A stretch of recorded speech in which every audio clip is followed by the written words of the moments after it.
Assalamualaikum warahmatullahi wabarakatuh. Salam sejahtera untuk kita semua. Shalom. Om Swastiastu, Namo Buddhaya. Salam kebajikan, Rahayu. Kalau tadi untuk Pancasila itu jadi pembukaan dan penutupan. Saudara-saudara sekalian, seluruh peserta Rakernas keempat partai dan anak-anakku sekalian, dimanapun mereka berada, dari Satgas Partai, lalu PAC, lalu ranting, anak ranting, DPC Partai, dan seluruh rakyat Indonesia dimanapun mereka berada yang saya cintai. Puji syukur kehadirat Allah Subhanahu wa Ta'ala sehingga acara Rakernas keempat PDI Perjuangan ini dapat berjalan lancar. Saya mengucapkan terima kasih banyak bahwa pokok-pokok kebijakan kedaulatan pangan yang saya sampaikan ternyata mendapat sambutan luas dari masyarakat.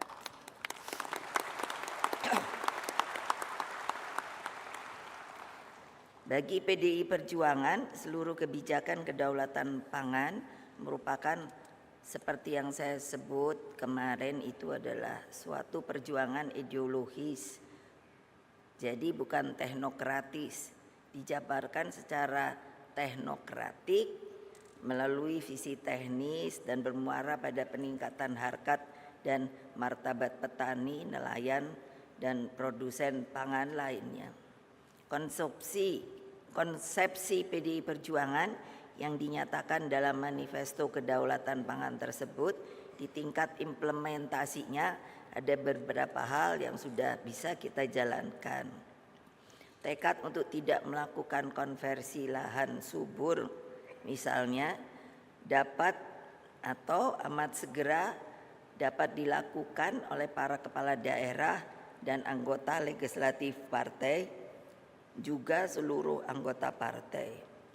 Jadi kalau mungkin lihat saya nulis ini, saya langsung memberikan masukan ke BRIN untuk membuat peta yang namanya peta yang dikorelasikan itu dengan dapil-dapil. Jadi nanti akan kelihatan di dapil mana yang tidak kerja dengan kerja karena sudah diberitahu bahwa lahan subur itu di dapil A itu adalah di sini, di sini, di sini. Yang harus segera tentunya dirubah dari cara berpikir lalu melalui mekanisme perundangan dan tentunya akhirnya dengan yang namanya dilakukan di lapangan. Demikian halnya gerakan mengkonsumsi makanan yang bersumber dari dalam negeri harus dapat dimulai dari sekarang. Seperti yang beberapa waktu dan kemarin pun saya sudah katakan, yang mencanangkan 10 makanan pendamping beras itu pada bulan Maret 2020 yang lalu. Saya saja sebenarnya itu sudah hampir setiap hari sarapan saya tuh umbi-umbian, jagung, sukun, pisang. Dan ternyata kan dengan umur saya yang seperti ini tetap masih sehat walafiat, semangat. Jadi nanti juga bisa ditanyakan kepada ahli gizi. Ibu-ibu itu berpikiran yang cepat supaya begitu. Langsung habis ini catat-catat cari ahli gizi. Lalu bagaimana sih makanan sehat itu apa aja sih? Yang enak itu apa aja sih? Kan begitu. Politik itu seringkali hanya dilihat sebagai penggalangan kekuatan untuk mendapatkan kekuasaan politik belaka. Berbagai cara pun dilakukan. Kalau kita melihat ada yang dengan menawar-nawarkan jabatan strategis tertentu, ada pula yang memberikan privilege kebijakan yang menguntungkan diri sendiri atau kelompoknya, ada yang menawarkan hal-hal yang sebenarnya tidak rasional namun dianggap wajar demi meraih kekuasaan. Kita ini partai ideologis, artinya adalah tujuannya ada. Jadi kita ini harusnya sudah semua mengerti bahwa kewajiban kita sebagai organisasi politik adalah mengabdi kepada bangsa dan negara. Dalam aplikasinya adalah yang tidak bosan, saya katakan, turun ke bawah bertemu dengan akar rumput.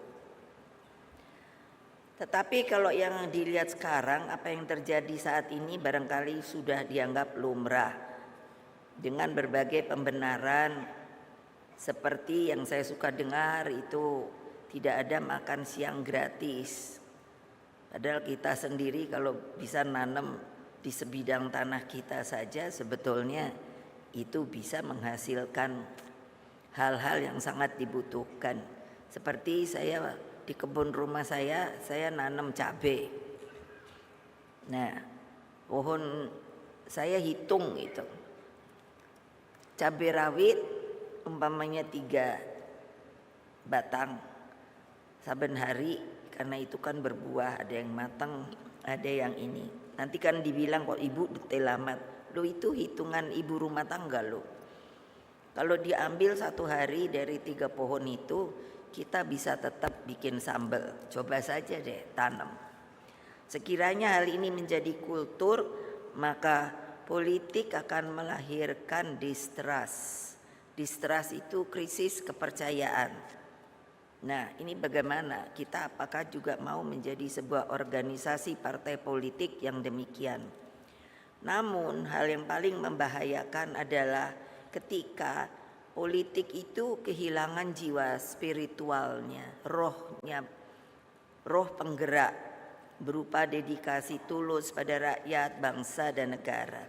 Ketika politik hanya menampakkan wajah mobilisasi dengan watak pergerakan di tingkat atas, elitis, maka watak demokrasi pemberdayaan dengan turun ke bawah akan semakin terkikis dan bisa habis. Coba kalian itu berpikir visioner ke depan. Kalau semua ini menjadi yang seperti saya katakan, berpolitik itu tidak punya jiwa lagi, tidak punya semangat. Kalau nanti terjadi pada generasi terus-menerus seperti itu, kalian bisa bayangkan tidak sih Indonesia merdeka ini bisa dipertahankan apa tidak? Kalau menurut saya tidak, sulit. Karena manusianya sendiri sudah tidak ada daya juang, tidak ada semangat di bidang masing-masing. Nah, mari kita lihat muncul dalam berbagai konflik agraria, konflik kepentingan, dan berbagai persoalan investasi tanpa melalui kelayakan sosial sebagaimana terjadi akhir-akhir ini. Pak Koster ada enggak ya? Ada Bu, tengah Bu. Nah, sekarang beliau sudah PJ ya? Ya, PJ. Tapi ya Bapak silakan duduk. Jadi saya karena Bali itu boleh alhamdulillah dikatakan semuanya itu kita. Jadi saya mengorganisnya itu mudah. Jadi Pak Koster ini yang gubernur Bali juga ketua DPD. Jadi saya bilang, kamu itu mbok pikir Bali itu kecil, rakyatnya hanya berapa sih tapi subur. Mbok kamu pikirkan, coba bikin konsep, yaitu sebuah konsep jangka panjang yang namanya 100 tahun Bali ke depan. Jadi bayangkan kalau kalian hanya sibuk bagi kepentingan diri sendiri, padahal ternyata bisa dengan FGD dan lain sebagainya, insya Allah hal tersebut mulai dijalankan. Tidak terbayangkan Kalau Bali itu isinya hanya untuk tourism. Yang saya bilang, saya maksud tanah itu lalu semua sawah yang subur dan lain sebagainya dikonversi, digantikan hanya untuk kepentingan tourism. Itu lalu rakyatnya punya apa ya? Coba pikirkan. Kalian ini adalah pemimpin di daerah. Jangan lupa loh. Nah, mudah-mudahan daerah-daerah bisa juga mengikuti apa yang telah dibuat oleh Pulau Bali. Sehingga siapapun pemimpinnya harus menjalankan konsep itu. Ini sekarang kan amburadulnya itu Bapak Azwaranas. Apa? Ganti pemimpin dirubah dengan enaknya. Bagi saya coba, apa ndak pusing ya? Saya pusing loh. Itu tata pemerintahan Republik Indonesia. Saya bilang pada Pak Jokowi, bayangkan dari presiden itu bikin visi misi itu sampai kepala desa. Ini harus dikoreksi. Nanti kita harus koreksi. Kenapa? Pasti dari yang visi misi presiden ke kepala desa pasti beda dong. Dari sisi daerahnya, dari waktu kerjanya dan lain sebagainya. Sehingga dengan demikian yang harus kita bikin adalah sebuah perjalanan konsep Indonesia Raya ke depan itu adalah dengan sebuah visi misi ataupun apapun namanya itu akan merupakan jangka panjang. Sehingga siapapun pemimpin akan datangnya, dia harus menjalankan hal itu. Sehingga dengan demikian kita itu menurut saya yang diinginkan oleh Bapak Bangsa Bung Karno, yang namanya keadilan dan yang namanya Indonesia itu bisa berkeadilan dan makmur, itu bukan angan-angan, bukan ilusi. Itu adalah sebuah kebenaran kecuali tidak dilakukan oleh kalian. Jadi politik itu bukan hanya menampakkan wajah mobilisasi. Bayangkan, saya suka lihat kan, wah orangnya banyak. Tapi terus saya pikir itu namanya mobilisasi. Apa kalau mobilisasi? Ngumpulkan secara fisik. Kalau kalian ini kan kalau ditanya, kamu siapa? Saya PDI Perjuangan. Apa yang namanya tugasmu? Itu jelas. Saya itu sampai bingung. Lah kok saya bilang Pak Jokowi petugas partai, kader. Loh kok saya diomongkan yang namanya katanya terlalu sombong. Itu adalah ADART di partai kita. Saya pun petugas partai loh. Ditugasi oleh kongres partai untuk menjadi dipilih oleh kalian untuk bertanggung jawab sebagai ketua umum. Saya pun kader. Tidak mungkin orang lain itu tiba-tiba bisa jadi ketua umum.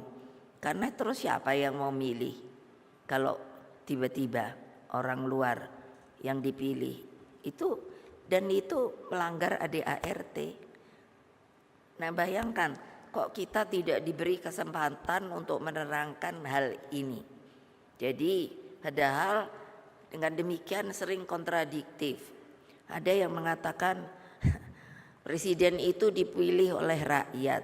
Iya betul, tapi kalau tidak ada organisasi partai politiknya yang memberikan nama, itu kan sudah mekanismenya begitu untuk dipilih. Nah sekarang calon ada 3, itu kan diberi nama oleh partai lain-lain. Jadi harus ditata pikiran kita bahwa itu sebetulnya bukan sebuah hal yang benar. Nah, dengan demikian maka watak itu bergeraknya hanya di tingkat atas, elitis, maka watak demokrasi pemberdayaan dengan turun ke bawah yang saya katakan tadi bisa semakin hilang. Kejadian ini muncul tadi seperti konflik agraria. Saya tidak bisa mengerti, katakanlah ini kan banyak sekali persoalan di masalah tanah karena dikonversi sepertinya untuk hal-hal yang lebih bagus. Padahal tidak melihat sebuah visi ke depan. Kalau 1 hektar tanah pertanian itu diambil hanya untuk katakan membangun gedung dan lain sebagainya. Berarti ada berapa keluarga? Saya hitung paling tidak ada 3 keluarga. Kemungkinan karena sudah kehilangan tanah, dia sulit untuk mendapatkan nafkah. Kenapa? Kemarin yang saya terangkan, yang namanya Bung Karno memberi contoh dengan Pak Marhain. Dia semua ada. Hanya yang belum punya adalah apa? Kekuatan, kemandirian untuk lebih daripada apa yang dia punya. Nah itu harus bagaimana kita lakukan dengan gotong royong. Dengan gotong royong. Kalau kalian sudah tidak mau bergotong royong, tidak mau membela yang namanya kaum papa, yang namanya fakir miskin, untuk nengok saja di kolong jembatan sedang ada apa, itu kalian bukanlah sebenarnya mempunyai roh di dalam sebuah organisasi partai politik yang namanya Partai Demokrasi Indonesia Perjuangan.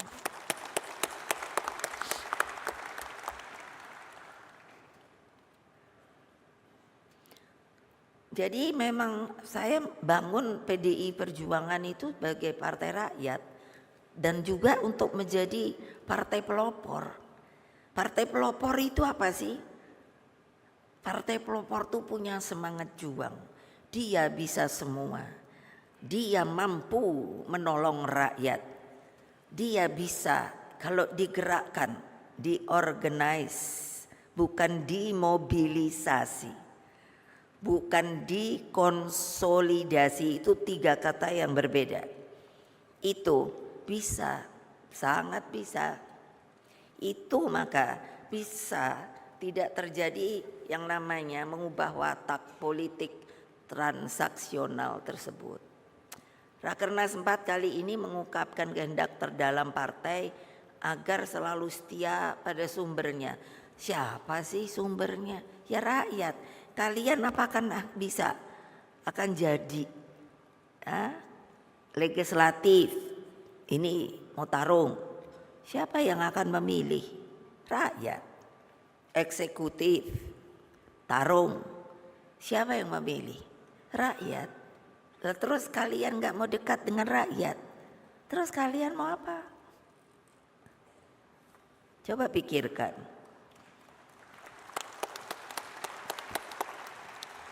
Karena politik itu, kalau menurut saya, politik itu adalah sebuah kehidupan.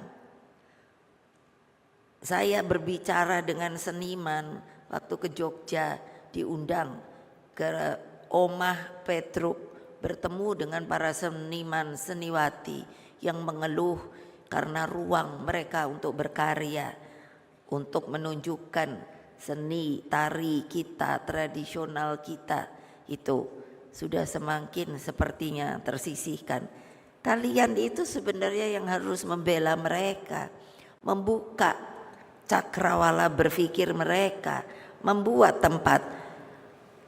Saya bilang kantor itu kan rumah partai dan juga rumah rakyat. Di sana bikinlah acara, latihan tari, latihan memasak, itu bisa loh ibu-ibu.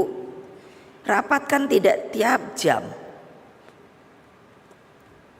Hanya kenapa niat tuh ndak ada. Ini yang sedang saya goyang-goyang lagi. Itulah karena apa? Kembali politik itu karena kehidupan harus digerakkan oleh nilai-nilai spiritualitas. nilai-nilai moral dan kehendak baik, niat. Kalau ndak ada niat ya kayak kalian, itu banyak yang nggak ada niat, mikirin diri sendiri. Nah, jiwa pengabdian dan semangat yang menyala-nyala bagi perbaikan nasib rakyat secara progresif dan berkelanjutan. Kalau ditanya, apa bisa Ibu? Bisa. Tapi kan tangan saya hanya 2. Oleh sebab itulah saya membuat organisasi politik yang namanya dari Partai Demokrasi Indonesia menjadi Partai Demokrasi Indonesia Perjuangan. Dulu kami kan pernah tidak boleh ikut waktu PDI. Saya kumpulkan semua anak-anak saya. Saya hanya bertanya begini. Ini kapal benderanya sudah akan patah. Apakah kita akan terus berlayar? Apa mereka ngomong? Semua, Ibu teruskan Ibu. Makanya saya nanya secara hukum, bagaimana kita bisa ikut lagi ke pemilu? Harus mengganti nama. Itulah saya tambah perjuangan, karena maknanya sangat kuat. Kalau kalian sekarang ikut di partai ini ndak mau berjuang, seperti apa tadi yang saya katakan, ya apa boleh buat. Kedaulatan pangan untuk kesejahteraan rakyat itu sudah mutlak. Itu komitmen ideologis kita. Karena apa? Pangan menjadi cermin budaya bangsa. Pangan menampilkan daya keunggulan bangsa di masa depan. Sekarang banyak negara Afrika itu kelaparan. Kenapa? Tidak bisa yang namanya mengarahkan untuk membuat pertaniannya semakin baik. Kekurangan makanan rakyatnya. Sampai bayi-bayi pun kelaparan. Coba tolong lihat di TV. Saya lihat sampai bantuan dari PBB seperti apa. Bukannya tidak bisa ditanami, karena tidak ada yang mengorganisir. Saya dapat undangan nanti ke Saudi Arabia, dan di sana yang namanya Perdana Menterinya Pangeran Mohammed bin Salman itu telah memberi pesan bahwa apa? Sekarang itu ada konsep untuk menghijaukan Timur Tengah. Terbayang tidak? Padahal Timur Tengah itu kan padang pasir. Tapi buktinya apa? Saya diberi foto-fotonya, sudah mulai. Itu bukan Arab Saudi saja loh. Nantinya yang namanya Suriah, Libya, Irak dan lain sebagainya. Pokoknya Timur Tengah. Apa ndak malu kita? Kalau mereka itu saja bisa, karena apa? Niat dan apa? Jiwa juangnya untuk membangun negaranya, untuk bisa hijau royo-royo. Coba dong, lah kalian ada yang belum apa-apa udah nebangi pohon. Kalian tuh tahu ndak sih pohon itu benernya dari masih biji terus tumbuh dan sampai tumbuh terus sampai dianya akhirnya sudah harus selesai. Beringin itu bisa 300 tahun loh. Bayangkan kalian hanya menebang dengan cinso paling tidak 30 menit. Masa enggak kasihan? Padahal itu tempat makan siapa? Binatang, burung, tupai, dan itu pun bijinya nanti apa? Ditebarkan oleh binatang, bukan oleh kalian. Gak malu ya? Kalau saya malu. Karena apa? Iya, kembali adalah yang namanya pangan itu sudah pasti akan menunjukkan keunggulan bangsa. Kita lihat orang belahan barat, orang asing. Mereka itu kenapa sih fighting spiritnya itu kuat? Karena mereka punya musim salju, 4 musim. Artinya apa? 3 bulan sebelum musim salju, nah ini mulai nih. ini sudah Oktober mulai. Ketika semuanya putih karena salju, mereka harus menyimpan makanan loh. Makanya ada acar, ada daging yang dibikin dendeng dan lain sebagainya. Apa tidak malu kita? Padahal kita yang namanya menebar bibit di mana saja itu bisa, dan itu bisa hidup. Tidak malu kalian? Malu. Malu. Kapan malu kalian akan hilang?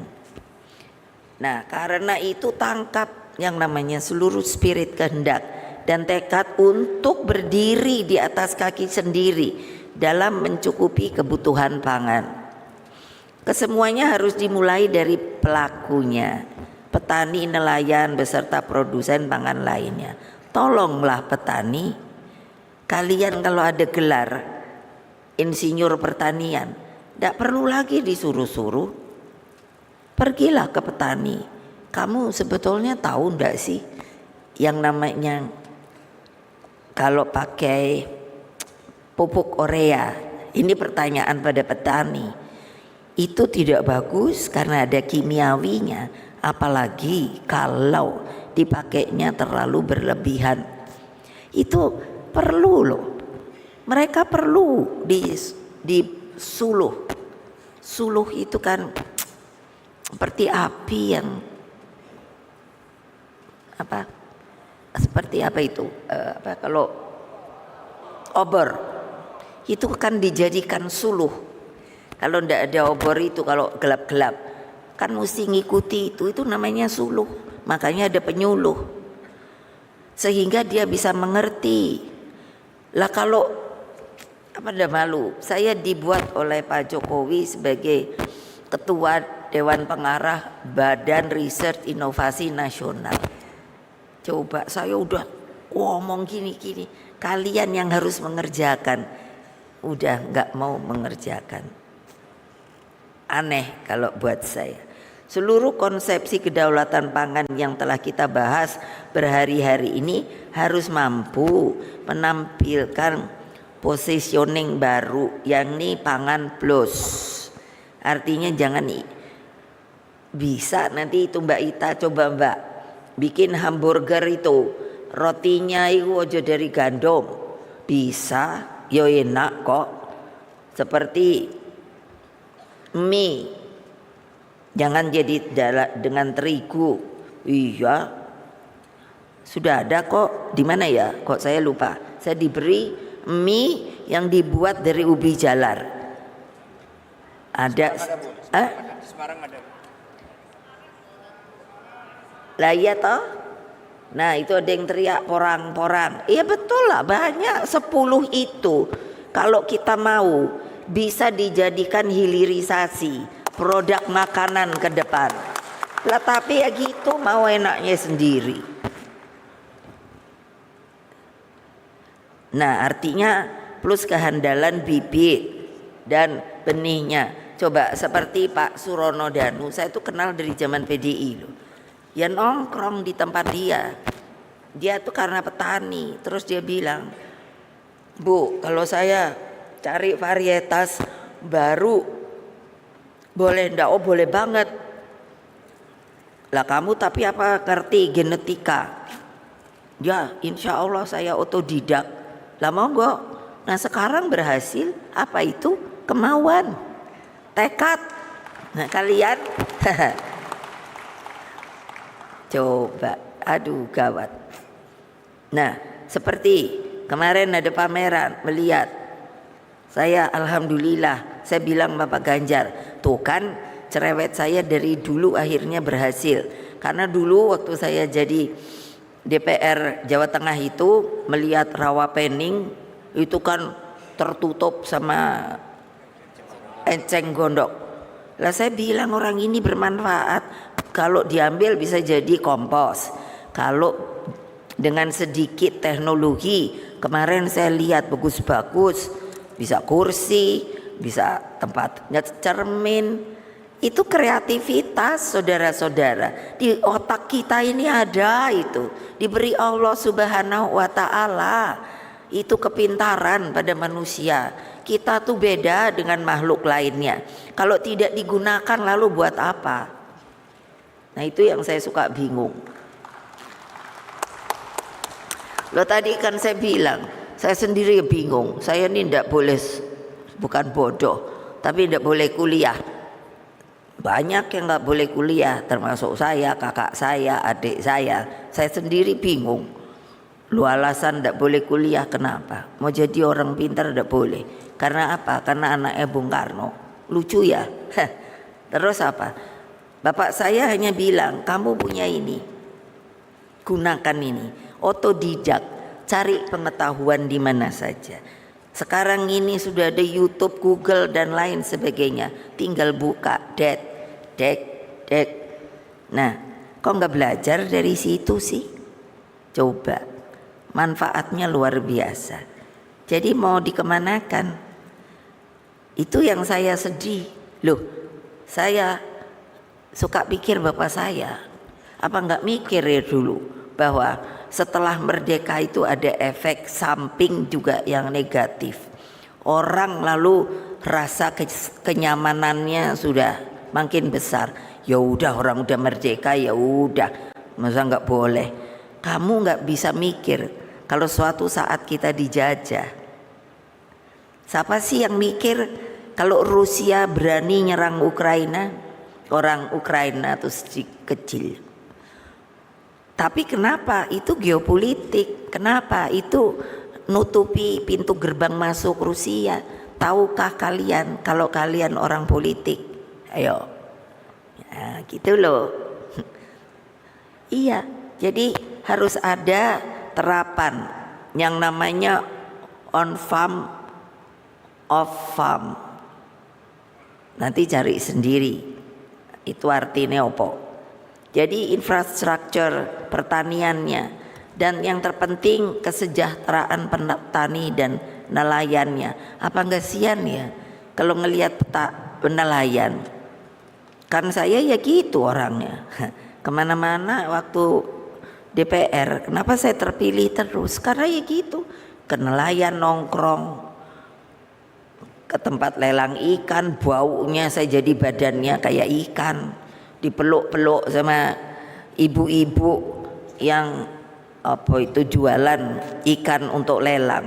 Lah masuk saya jangan lo kamu bau gitu. Kan ya enggak. Iya dipeluk-peluk. Keluar saya terus mikir kok aku bakat bau ikan kenapa ya? Ya ternyata karena peluk-pelukan tuh kan bajunya udah kena ikan. Tapi ya saya diam aja. Justru saya sangat gembira mereka mau meluk saya. Karena coba kalau kamu datang nggak dipeluk kayak yang namanya disulsel.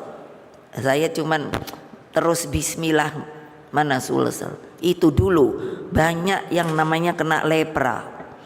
Jadi kalau salaman, masa saya lihat dulu tangan orang bahwa oh tangannya komplit. Saya rasakan, waduh jarinya nggak ada nih. Nah, itu karena apa? Lepra. Tapi apa? Saya bonding sama mereka, nggak pilih-pilih kasih. Ya salaman, saya bismillah, ya Allah, saya jangan ketularan. Sampai hari ini saya sehat walafiat. Itu juga berkah Allah loh. Coba kamu ini pikir loh, contoh tuh ada ibu kamu sendiri loh. Masa sih kalau untuk gitu aja kamu nggak bisa gitu? Pasti nggak usah ngomong, kamu akan dipilih. Coba itu pengalaman saya saja. Jadi gimana saya harus mengatakan pada kalian bahwa perjuangan tuh memang harus, tidak bisa duduk-duduk tengok-tengok aja. Gitu loh. Aduh.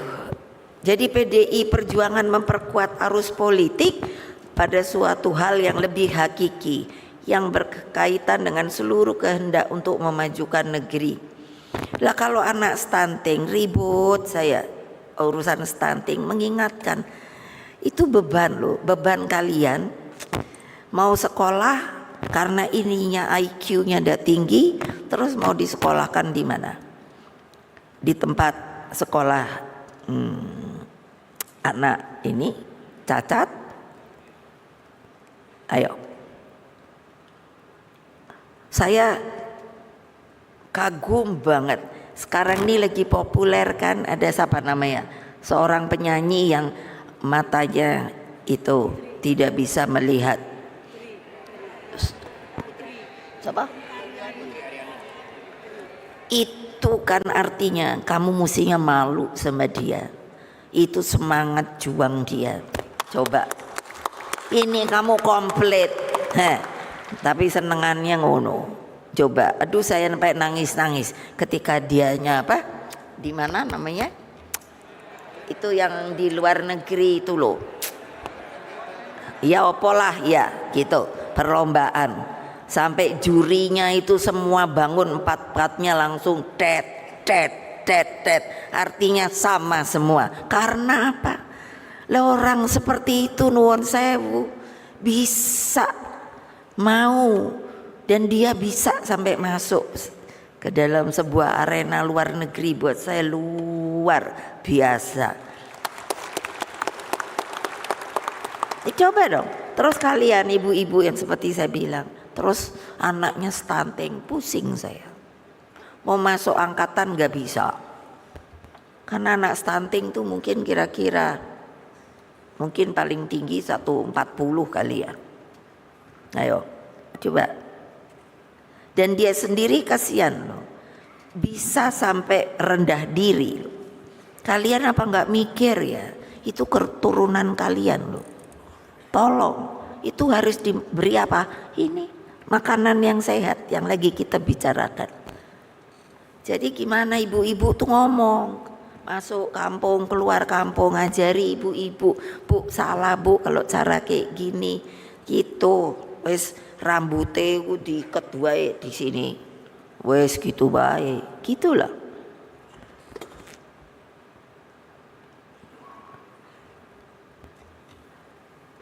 Nah dengan cara ini partai tidak menempatkan pemilu hanya pada persoalan capres dan cawapres. Loh saya sendiri sampai bingung loh. Kan di media tiba-tiba dibilang gini. Oh iya sudah ada persetujuan bahwa nanti Pak Prabowo jadi presidennya, Pak Ganjar jadi wakil presidennya.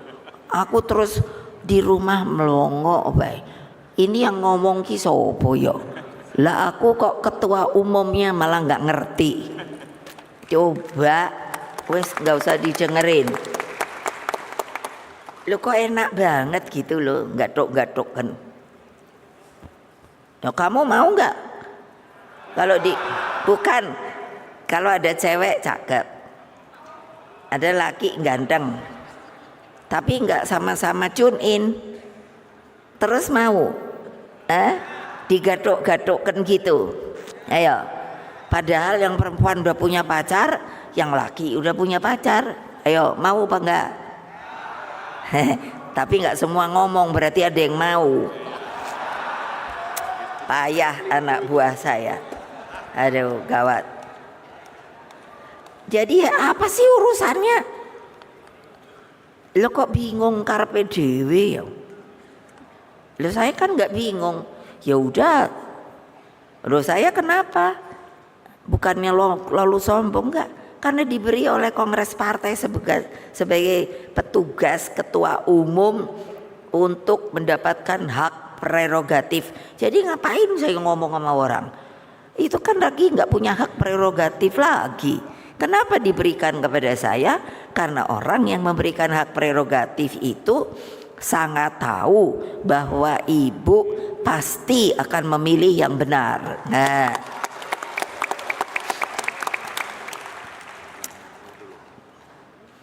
Pak Jokowi itu jangan lupa loh, jadinya itu kalau hitung-hitung 22 tahun loh. Lama loh. Dari wali kota 2 kali, gubernur berapa tahun ya gubernur? 4 tahun. Hah? 3 tahun. Ya belum selesai. Terus dijadikan ini capres. Coba saya hitung-hitung 22 tahun loh. Cobain. Nanti ada yang bilang, wah itu udah nggak usah diomongin dah. Jadi apa sih? Pemilu yang merupakan persoalan masa depan tentang bagaimana membangun kesinambungan. Jadi ya dimulai dari masa Bung Karno yang telah membuka gerbang kemerdekaan. Juga ketika saya memimpin dengan menyelesaikan berbagai krisis ekonomi, politik dan sosial hingga membuka gerbang demokrasi untuk rakyat. Kini begitu banyak kemajuan pada masa Presiden Jokowi. Kesemuanya harus menjadi satu nafas kepemimpinan PDI Perjuangan hingga pada saatnya nanti. Melalui perjuangan kita semua yang menyatu dengan rakyat, saya yakin, hakul yakin, ainul yakin, insya Allah kalau kita kerja keras, Ganjar Pranowo bisa menjadi presiden ke-8.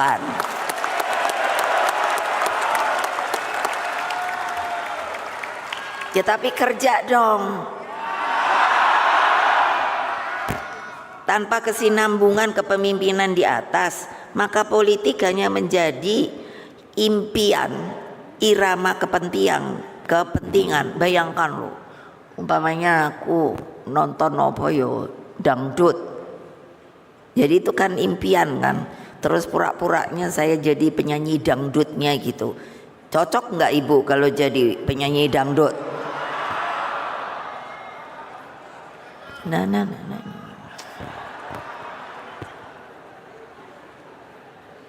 Aduh kadang-kadang ya ini piye toyo.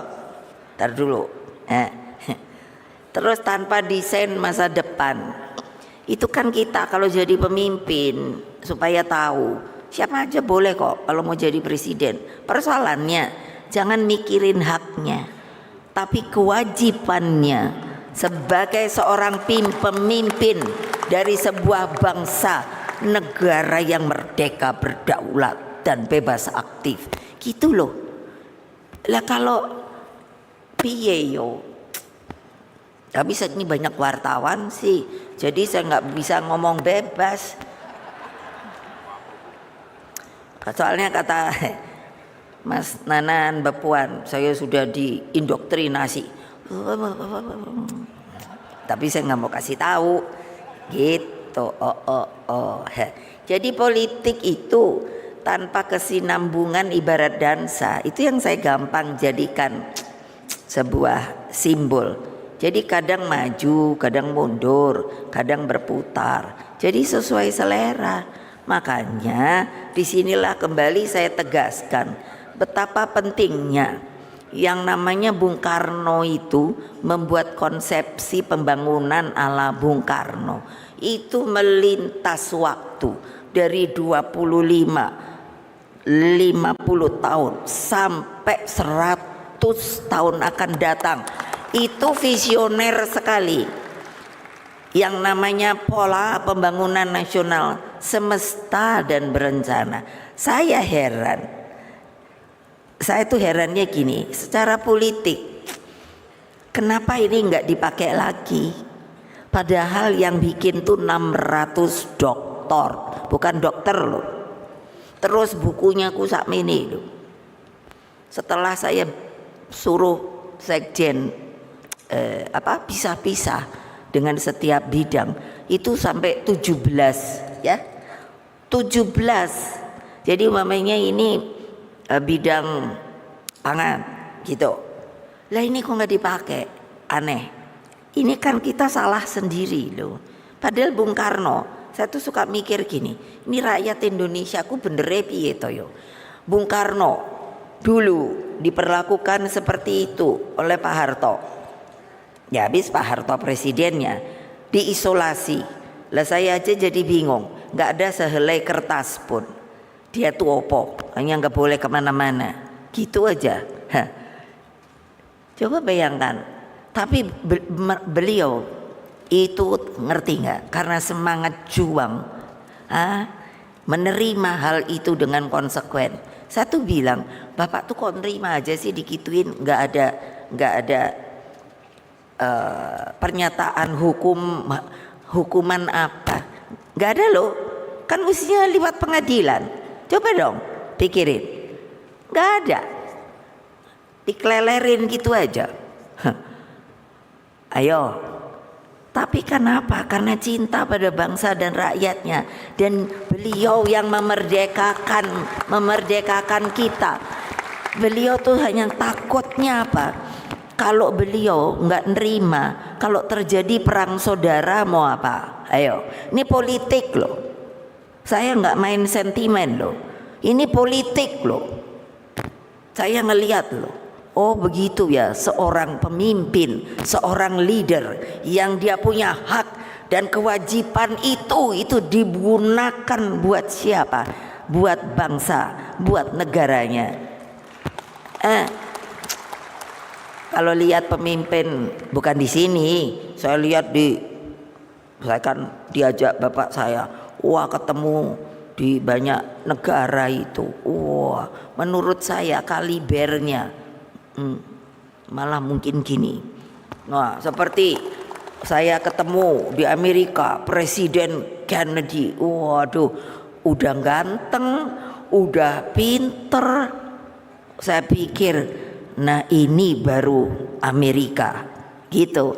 Terus ketemu Nasser, aduh begini-begini ininya. Makanya saya pikir kapan muncul pemimpin-pemimpin Indonesia yang kalibernya tuh kayak gitu loh. Wah Indonesia pasti membuat lompatan itu ke depan. Itu yang menurut saya. Pertanyaannya bisa apa enggak? Bisa banget. Nah Indonesia adil makmur itu tidak akan terwujud. Nah ini toh apabila pemimpinnya itu lahir tanpa kesinambungan, hanya kurun waktu 5 tahunan periode pemilu. Nah tapi ini sebetulnya buat saya sudah dibuat 5 tahun enggak apa-apa. Tapi kan konsep kedepannya, siapa yang jadi presiden dia harus melakukan itu, meneruskan itu. Bukan siapa jadi presiden dirubah. Lah gimana? Kapan mau majunya? Lah itu yang saya bilang berdansa. Nanti ke sana ke depan udah baik dirubah ke belakang lagi. Dirubah lagi. Aduh saya sampai pusing kadang-kadang. Ini gimana sih maunya republik nih? Itu. Nah kalau kurun waktu yang begitu panjang pasti bangsa Indonesia itu akan memerlukan ilmu pengetahuan. Jadi pengembangan riset inovasi itu adalah suatu mata rantai sistem produksi.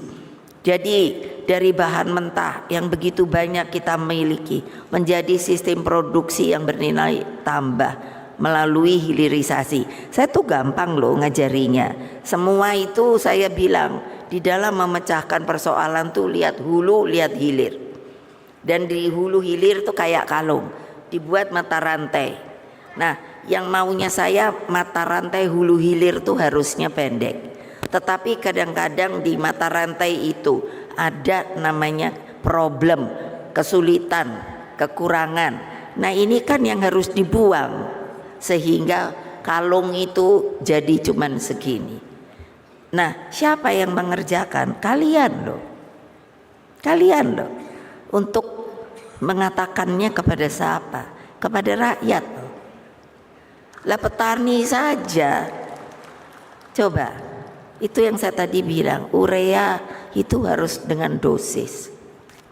Tapi karena mereka pikirnya gini loh. Saya tuh sampai ya mau ketawa. Ingat saya ngelesot di apa itu pematang sawah, nanya ini pakai bahasa Jawa kan, pakai pupuk apa? Ini ku mbak urea.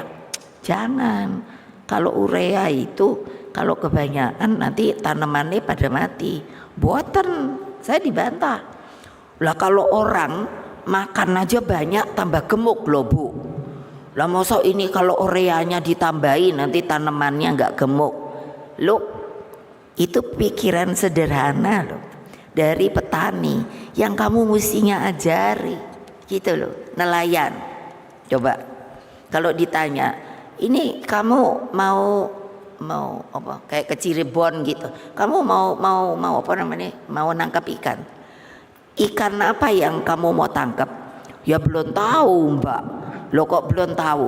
Terus maunya apa? Ya kalau sekarang tenggiri apa gitu. Terus tahu tempatnya tenggiri sama ini di mana? Ya nggak tahu. Apa nggak kasihan dia? Apa nggak kasihan ya? Cobalah pikir. Siapa yang dari bapak ibunya dari tani atau nelayan? Angkat tangan. Pasti ada. Nah, tuh. Ini kan ada toh yang ngomong gitu loh, kamu tuh bekerja memperbaiki kehidupan keluarga besarmu. Coba, masa dibiarin aja sampai keringet-keringet. Kalau udah, kan kadang saya udah suruh nanya, nanti kira-kira jam berapa ya ini ya turun, artinya setelah melaut terus masuk, itu kan sore toh. Iya, saya hanya mau tahu. Terus ada yang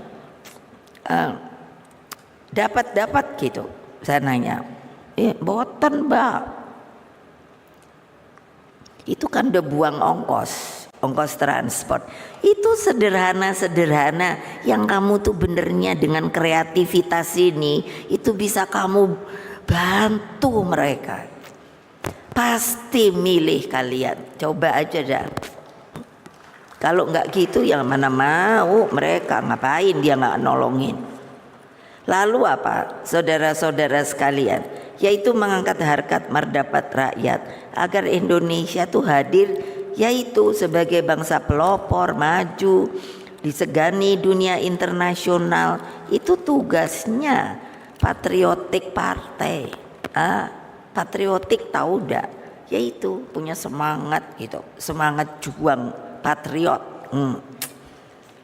Membangun Indonesia Raya tidak bisa hanya dengan untaian kata-kata manis, namun harus penuh perjuangan, konsistensi dan kesinambungan.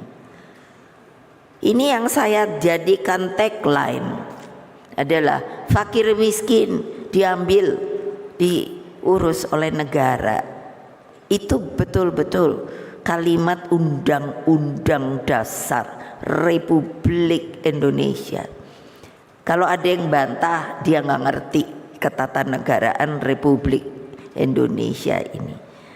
Bayangkan, lah kamu aja, mbok ya pergi deh ke rumah opo namanya, rumah kumuh itu loh. Siapa yang dari Jakarta?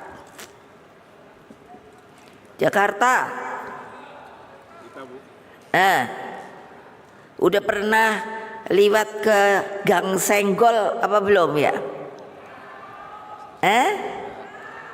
Tuh, saya aja tahu loh Gang Senggol tuh apa. Jadi ada jalan kali segini. Jadi kalau jalan kita nggak bisa begini. Jadi miring. Jadi betul kan tuh yang ada yang bilang betul. Iya, saya tadinya anak presiden. Sampai tahu saya pergi itu ke Jakarta Utara, rumahnya itu numpuk nggak jelas. Coba, kok kamu nggak ada empati ya? Gimana cara betulin? Saya bilang, ini kalau gitu jalannya ditutup aja ya. Jangan, dulu kan saya dipanggilnya Mbak. Jangan Mbak, ini jalan potong. Jadi kalau dari sana mau ke sini, kalau ini nggak ada, muter. Ayo, muter. Sampai sekarang berarti masih ada tuh. Padahal saya tahun 86 tuh. Apa nggak malu kamu sama saya? Kalau saya bener-bener loh ketemu rakyat gitu. Loh iyalah.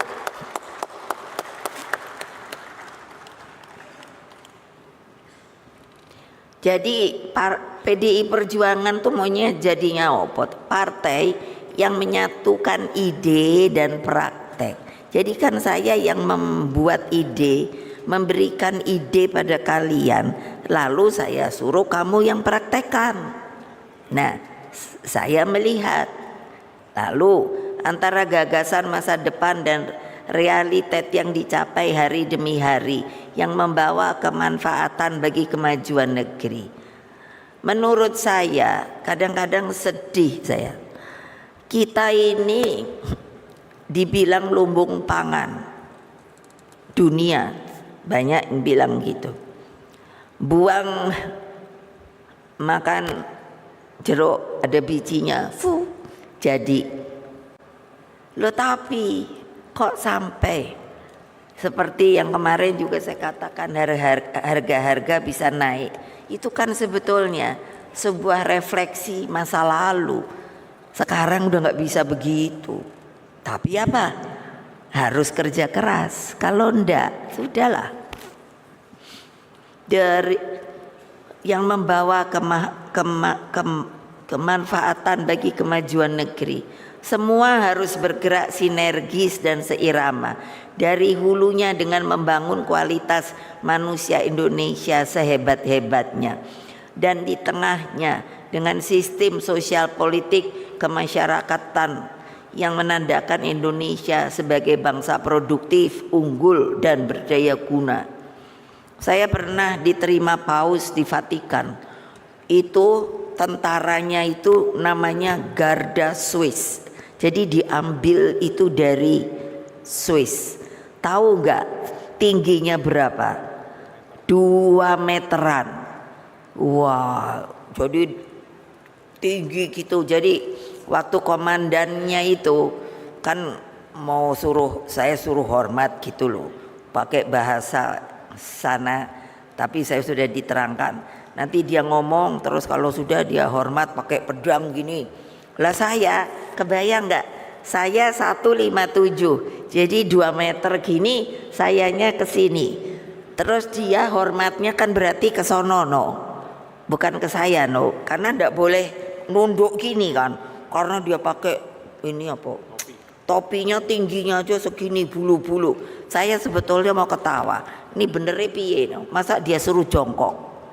Nah ya, itu menurut saya, aduh, ini sebetulnya namanya manusia unggul Indonesia nih juga mestinya gini gitu loh.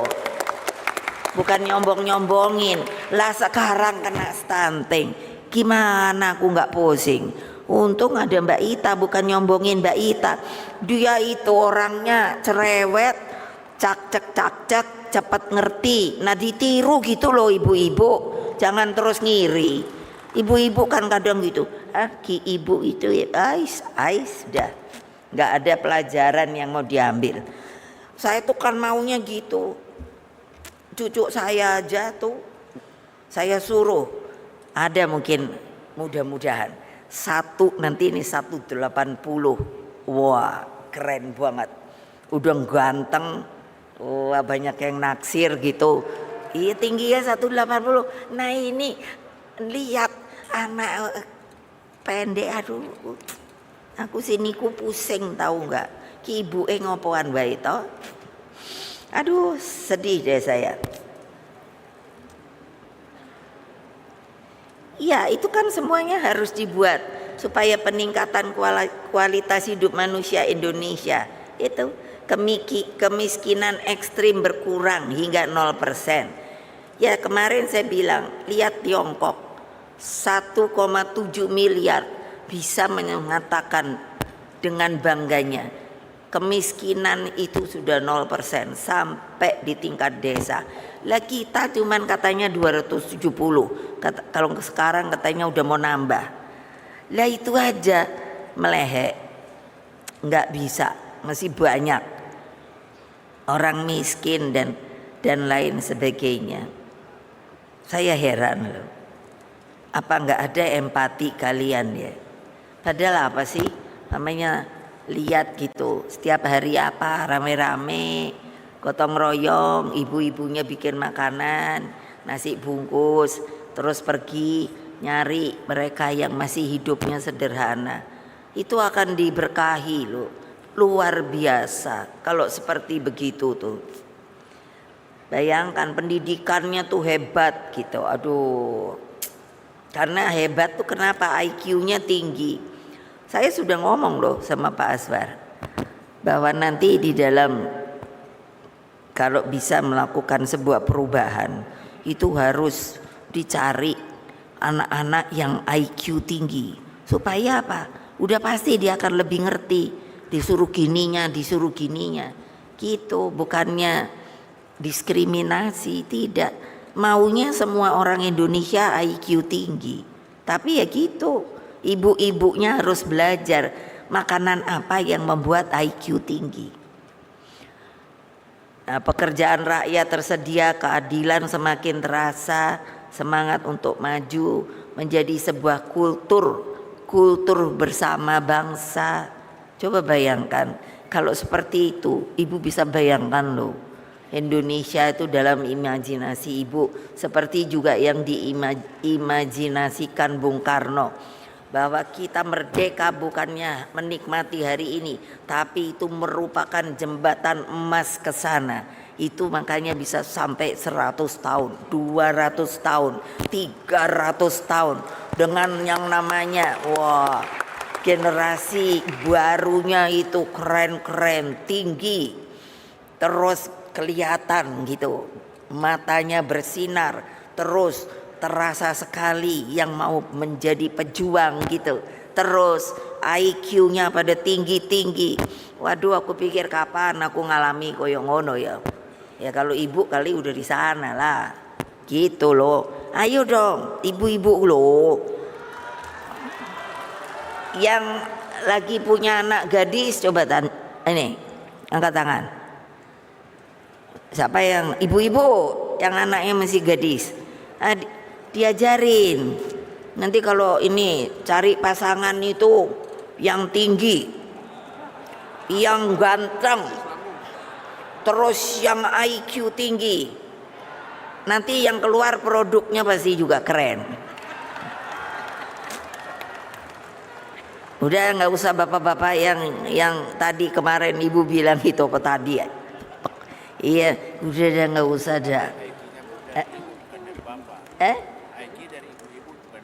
Tuh katanya Pak Oli meralat bahwa IQ itu datangnya dari bapak-bapak, dari ibu-ibu. Iya iyalah, tapi kan kalau dipadukan lagi bapaknya yang IQ, saya tuh suka mikir. Saya kan pernah di psikologi, itu rata-rata itu kan antara 90-an. Terus saya tuh mikir, wah kalau di atas 100 gitu kan keren gitu. Karena apa? Dari sinar mata aja kelihatan loh. Waduh gimana ya, susah ngomonginnya. Lalu kalau ditanya tuh langsung jawab tak gitu. Aku seneng banget. Ini peneliti di BRIN tuh 10.000 kalau lagi ketemu gitu. Wah kalau ditanyain tuh wah cepet jawab. Tapi apa? Masih ada kelemahannya. Sama juga kayak kalian. Kamu sudah menjalankan ke lapangannya itu di mana? Kapan? Pada diam semua. Jadi teoritis. Nah ini yang saya nggak mau. Mesti turun ke bawah. Coba ya tahun berapa ya yang namanya impian saya itu bisa terkabul deh. Bisa loh, gimana yang ngomongnya? Anak-anakku seluruh anggota dan kader partai dari segala tingkat, dari anak ranting dengan Satgas juga, PAC, DPC, DPD hingga DPP partai. Coba ya, saking mereka cinta dengan PDI Perjuangan itu sampai Satgas itu kan itu terbentuk tahun juga waktu zaman PDI. Coba sampai hari ini mereka banyak yang masih setia loh. Sampai udah tua-tua masih kalau dengar ini kayak gini. Itu yang apa kerepotan nih ya Pak Sekjen. Karena kan kita perlunya sekian ribu tuh. Terus pada ngomongnya gini. Oh, kalau memangnya apa harus ada ini harus ngongkosi, kita udah bisa Pak ngongkosi sendiri, keren nggak? Itu seorang Satgas loh, Satgas kita loh. Kalau Satgas saja bisa gitu, kalian yang udah jadi penggede-penggede, musinya akan lebih daripada Satgas. Waduh, mereka coba di sana tuh, kayak apa? Oh, kan maunya pakai seragam, wes tak kasih seragam, gitu. Iya, coba, masa heran lu saya. Kalian itu jadi orang kok kayak gitu ya? Ya gitu, makanya kebayang nggak? Yang absen aja udah gawat. Ya itu, coba, gimana saya mesti ngomong? Nah, dengan membahas keseluruhan materi yang disampaikan, kini kalian semakin memahami apa dan mengapa kita itu harus menang. Nah, bagaimana cara memenangkannya? Dari pemahaman terhadap aspek historis, ideologis, dan tanggung jawab terhadap masa depan. Maka strategi pemenangan PDI Perjuangan dan Ganjar Pranowo kini semakin kokoh. Tadi pagi kan ibu bilang, ibu nggak suka lihat survei. Tapi iseng aja tadi pagi-pagi. Wah, Pak Ganjar tuh udah naik tung. Ya tapi terus kalian nggak kerja, ya tung. Ayo, piye, gawat. Gitu loh. Ditambah dengan bonding antara sesama anggota dan kader partai, bonding dengan pimpinan partai, bonding dengan rakyat. Terus kerja politik selama berhari-hari ini saya yakini semakin menyatukan chemistry juang kita. Kita memiliki chemistry yang sama dalam pergerakan turun ke bawah. Dengan seluruh bekal itu, segeralah kembali ke rumah masing-masing. Langsung, itu apa ya? Instruksi ibu itu, begini. Yang tidak boleh saya lakukan, kalau nanti dapat sanksi apa, ini. Itu tadi kan udah dengar toh? Yang Pak Hasto bilang, iya, nanti kalau makin banyak ya begitu juga. Perhebatlah semangat juangmu, lalu sosialisasikan hasil rakernas ini kepada masyarakat luas. Sosialisasinya tuh apa? Bukannya cara rapatnya gini, apa yang telah diputuskan dalam rekomendasi bahwa kalau kita itu mau berjuang untuk menjalankan yang namanya itu kebutuhan pangan secara berdiri di atas kaki sendiri, dan dengan demikian dapat menjadikan rakyat itu menjadi sejahtera, adil dan makmur. Itu diomongin supaya ngerti kalau ada yang nanya nopo niku. Nah, jadi itu harus selalu ada pergerakan dari kepartaian untuk rakyat. Sampaikan salam saya pada seluruh simpatisan, anggota dan kader PDI Perjuangan, juga termasuk sukarelawan. Sampaikan salam saya kepada rakyat, solid bergerak untuk Indonesia Raya.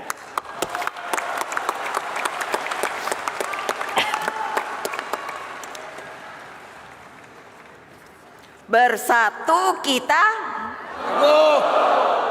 bercerai kita. Jangan cuman semboyan doang loh. Ya kamu teriak merdeka tapi terus nggak kerja.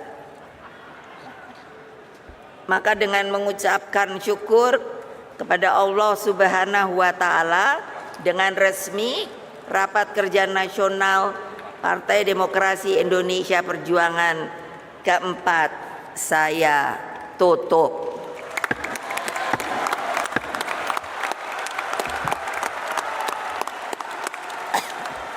Wassalamualaikum warahmatullahi wabarakatuh.